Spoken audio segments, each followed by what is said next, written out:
A vivenda é unha emerxencia tamén para as persoas con dano cerebral adquirido. Precisamos que os edificios e vivendas sexan accesibles para a nosa discapacidade, que se eliminen as barreiras arquitectónicas, pero que se garanta tamén a accesibilidade comunicativa e cognitiva, ademais das secuelas orgánicas, físicas, cognitivas, conductuais e outras. O dano cerebral adquirido tamén ten efectos no social e no económico.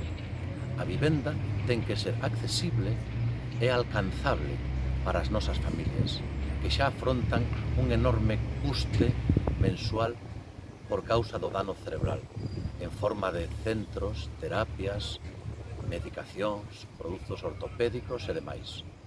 Por tanto, defendemos coa Rede contra a Pobreza o dereito humán a unha vivenda digna, adecuada e accesible.